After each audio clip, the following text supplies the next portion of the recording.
Hello and welcome to Business Unmuted Live, a business discussion broadcast live on LinkedIn from Recognition PR's studio and later shared on platforms including YouTube, Spotify and Apple Podcasts. As ever, we're kindly sponsored by Virtue BMW, which is part of Gateshead-based Virtue Motors PLC. So if you're in the market for a new, used, approved vehicle or a fleet vehicle, stop by one of the dealerships in Stockton, Durham, Sunderland, Malton or York. Joining me in the studio today is the Chief Executive of the Thermal Insulation Contractors Association, Marion Marsland. Also in the studio we have David Horn, co-founder of Cyberwhite, is also the Chief Technology Officer, which specialises in cybersecurity and risk mitigation. And joining me remotely is Callum Thompson, Chief Executive of Business Energy Claims. He's helping business owners reclaim thousands of pounds from missold energy deals. Thank you to all for taking part, but first let's have a look at some of the background to the economic figures of the week. The latest figures from the Office of National Statistics show that people in PAYE employment has risen, with 182,000 more people in work during July. Less than 5% of people are now unemployed. The same report showed vacancy figures have shot up as the economy reopens, with nearly 1 million unfilled jobs, a record figure and more than double that of July 2020. And lockdowns have forced many of us to adapt to working from home. While it's not for everyone, there are clearly some that see it as a major attraction when considering applying for a role. The recruiter Reed has analysed adverts and found that 5.6% of jobs listed in July had some kind of work from home element. Prior to the pandemic, that figure was around 1%. So more people are in work, more jobs are available, and many of those jobs feature more flexible working than ever before. Let's talk to our guests on Business Unmuted. Marion, let's talk to you first. Hi. The Thermal Insulation Contractors Association. What is it that your members do? So our members are insulation contractors for building services. People think insulation, they think roofs, walls and floors. We do everything inside the building: pipes, ducts, storage vessels. It could be a school or a hospital, it could be a refinery or a nuclear power station. And I think that when it comes to the current agenda of the environment and climate change and so on, efficiency in buildings requires that your members are busier than ever, I suppose. Yeah, there's an awful lot of talk about the green agenda, and that fits into our sector in various different ways, but construction is very buoyant at this moment in time, and obviously suffering with some very well documented product shortages and labour shortages. I don't think I can talk to you a lot about working from home, because of course your contractors can't work from home, can they? They've got to be on site. We have 78 members, and they could be multinational companies to a one-man band. That means some of them do have a hybrid working policy and can work remotely. Some of our members were already working remotely in various different parts of their roles. And Tika ourselves, we employ 30 people here in Darlington. We've got 4 external consultants and have implemented a hybrid policy. So I think it's horses for courses, really. Right. And are you getting people back in? What is hybrid for you? Hybrid for us, we're Sector Skills Council as well as a trade body. So here in Darlington we have a national training centre. At any one time we've got 250 apprentices on our books who come in day release, in block release, and they'll come from the whole of the UK. So hybrid for us has meant we've reduced our 5-day week into 4, the same hours but compressed. Mm-hmm. And it means our offices are open Monday to Thursday. Friday everybody works from home, and Monday is a hybrid day for some. Right. So it's quite sensible, because you're getting, particularly with the younger people who are learning, they like to meet up. To meet people and learn directly is important. Absolutely. We've just taken on 2 graduates very recently. Working from home for them is not attractive. They've got no work colleagues, they've got no attachment to our business. But longer term, the hybrid policy would be very attractive to them once they're over that initial stage and they've built a network. So it's not a one size fits all. It's not a black and white. Okay, let's talk to David. Of course, in your sector, the techies have always wanted to work from home, but sometimes when it comes to problem solving, getting together in a room helps, and you do cybersecurity. Where does it sit for you? It's an interesting one, and I think again the hybrid model has already been well established within our sector, more so now. The problem solving, we can remote onto sites to do the diagnostics and repairs and whatever else might be required. I think where we're seeing a paradigm shift is that has kind of now propagated throughout the rest of the business. So other functions such as marketing and sales, those elements now are working flexibly and remotely, and whereas that was only really kind of empowered to the technical teams historically. I took on a new starter during the summer, and when I was interviewing, virtually all of the people I interviewed were in their 20s, many of whom had worked for call centres and were going out of their minds working from home, and it was the biggest driver for those people to change job. They wanted to be in an office environment, which our firm has facilitated because of the work we're doing. Do you find that in talking to your key staff, you've encountered that kind of difficulty, or have they all been very happy about it? I think everyone's different, and it's not just always about the ability to work remotely. I think some people find it difficult to motivate themselves. And of course, other people don't necessarily have the environment at home. You know, they might live in a one-bedroom flat, and if the partner's working from home, it's just impractical. So, you know, there are many different reasons why people might wish to be in the office, and you know, as you well know, we've just bought an office, so we're very committed to offering that space as you are for people to sit in a building. But again, how it's structured is maybe different. Okay, let's move on to Callum Thompson from Business Energy Claims. Before we talk about what Business Energy Claims does, talk about the kind of people who are working for you, and are they working in the same place, or are they working from home? Yeah, we're all in the same place. So there are, we're all back in the office now. So we returned when, you know, the government advised that it was safe to do so. But, you know, to echo what has already been said, you know, there's that flexibility there. Some do prefer to work from home and remotely. But yeah, we're all back in the office now, and, you know, it's great to be back. I think, you know, in the early days, everybody was sort of, you know, keen on the idea of remote working, and obviously technology now, use of technology has drastically improved with use of the likes of Zoom and Teams, and, you know, saved a lot of cost in that respect as far as travel is concerned. But yeah, we're all back in the office now, and yeah, fully operational from here. Now, yours is a relatively new business. I'm going to ask you all this question. When it comes to recruitment in this labour market, you heard me going over the data. Unemployment isn't the biggest issue anymore. Actually, vacancies are. There are more vacancies than there are unemployed. And that's, well, not quite, but it's that level that it's doing that, almost even. What you first, Callum? What are your recruitment challenges? I think, to be honest, it's all around sort of finding the right people, and yeah, I think there is a little bit of a mix of opinion based on those that are prepared to work from home and those that are prepared to sort of come into the office. That certainly has prevailed, and with travel as well. So to be honest with you, we don't see a great amount of challenge at the moment. It's just around making sure that we find the right candidates and the right level of experience. And now I'm going to talk to David and Marion about that. And there's a slight difference in that your very precise technical skills, particularly cybersecurity, and of course the kind of work you do. So tell me about your recruitment issues. For us, Graham, it is a challenge. There are some great skills, particularly we're really well served with universities in the region.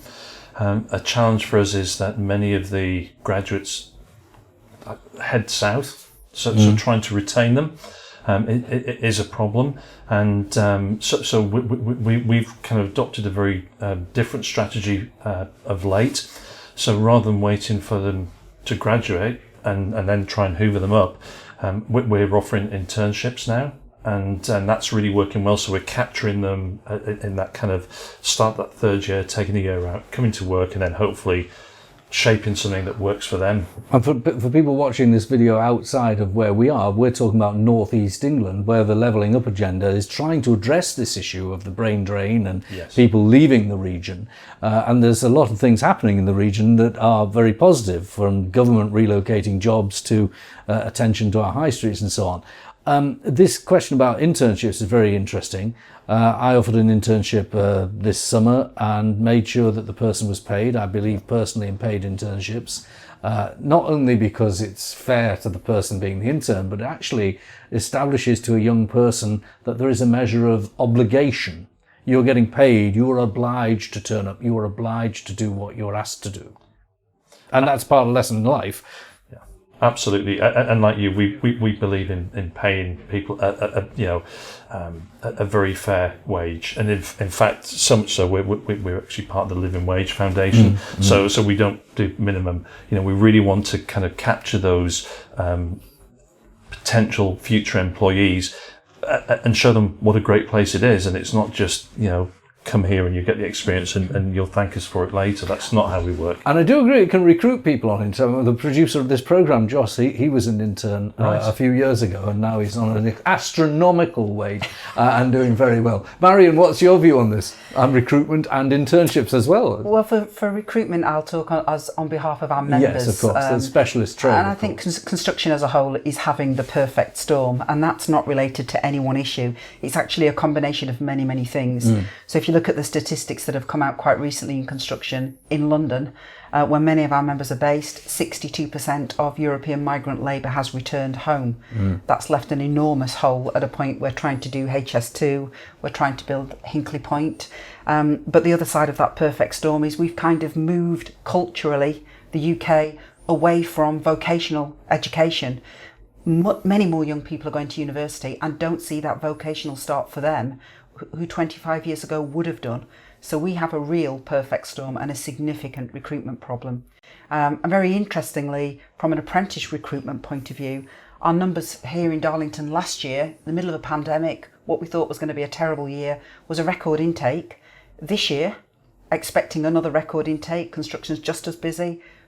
Our members are really struggling to fill these vacancies. Fascinating. And when you see the data we've just said about job vacancies, but the interesting thing I've seen with another hat, not presenting this programme, on the board of the Development Corporation at Tees Works in Teesside. That's the largest industrial site in the country, by the way, folks. And a lot of people who are building and working on construction on that site have come home. They are migrant workers who are from the northeast who've decided to come back home, or they may have lost their jobs in steelworks and got on the site. So there are big projects that might be soaking up apprentices as well.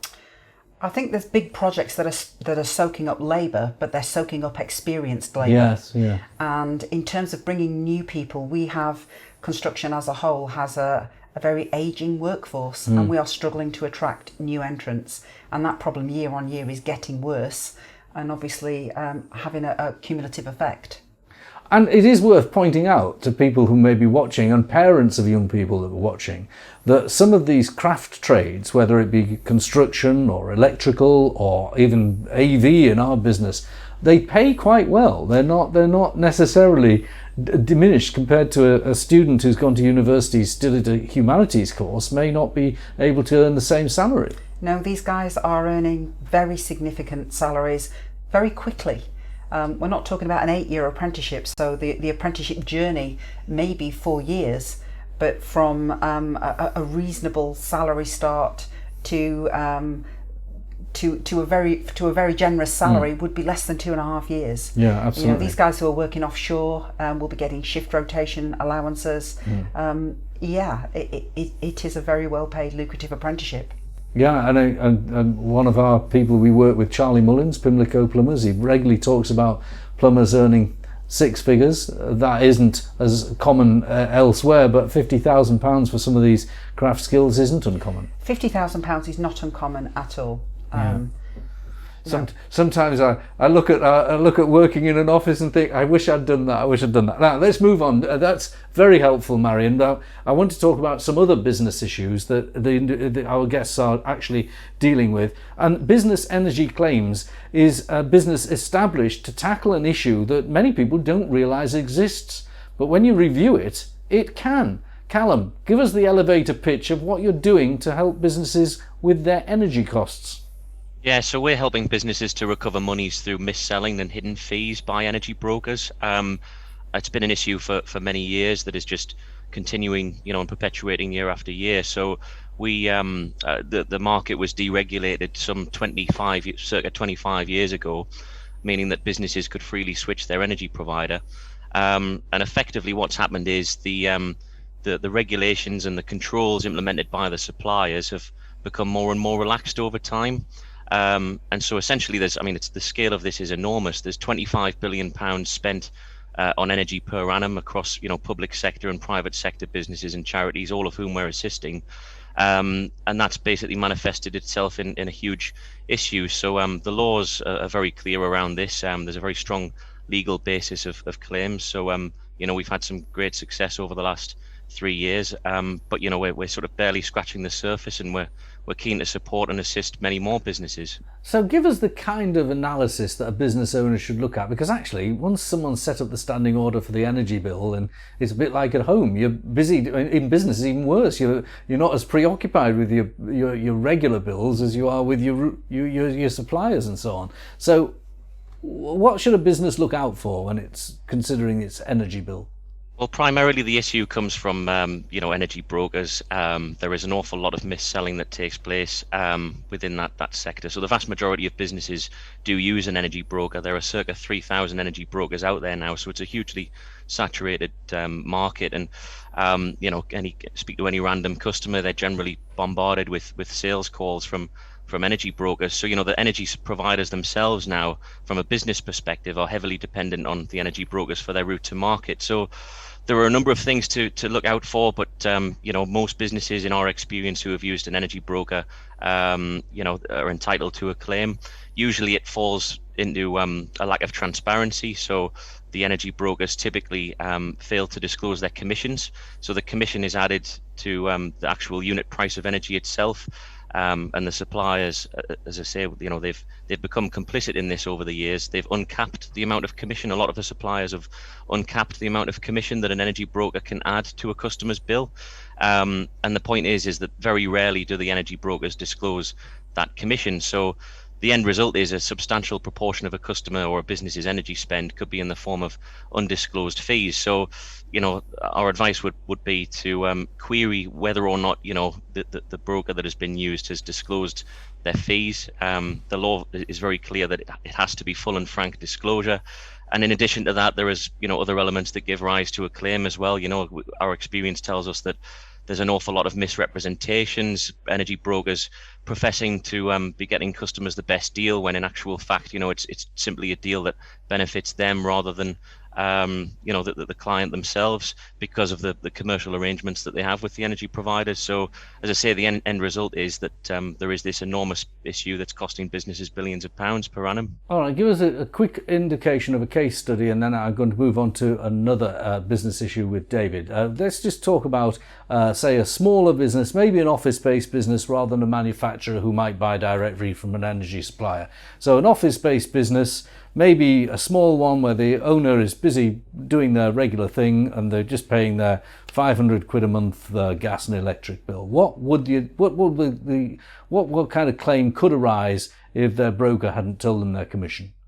Well, there are many that I could quote, but there's one that stands out in particular. So I mentioned about how a substantial proportion of a customer's energy spend could be in the form of undisclosed commissions. There was a hotel client that we had, small hotel, whereby their unit rate for gas was 8.99p per kilowatt, and 6p of that was in the form of commission. So the majority of their energy spend was in the form of commission. So that particular client has a claim for 50 odd £50,000, and certainly that's not an exceptional case. As you say, Graham, there are businesses operating from offices that can have cases for several thousands of pounds without realising it. I think most people's perception might be that claims may only be a couple of £100, but in actual fact they're usually fairly inordinate. All right.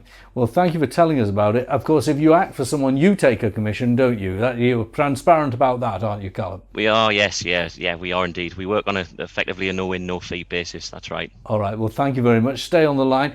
David, I want to ask you about one other thing that can frighten people, particularly there's a lot of media about it as well, and that is ransom attacks. Now, you operate a really very expert business in the north of England, helping companies with ransom attacks. Is it more prolific? And talk us through a typical case. Yeah, I think we have seen a significant increase in ransomware attacks of late, Graham, particularly over COVID, where we have seen people impersonating government departments and trying to get people to click links. But of course, it's not new. It's been around for some considerable time. An example that I can perhaps talk about would be of a manufacturing business that we were contacted by, who were a client, and they had been subject to a ransomware attack, and they contacted us as the attack was actually taking place. We got to site and tried to stop, but unfortunately it was propagating across the network, and in essence we just had to literally unplug everything and then try to rebuild.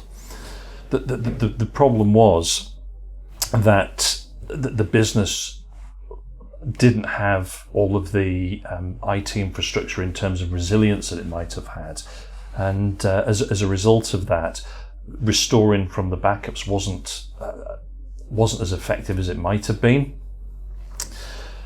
What this meant was that when the ransomware demand came in, the business had a choice, and do we pay this or not?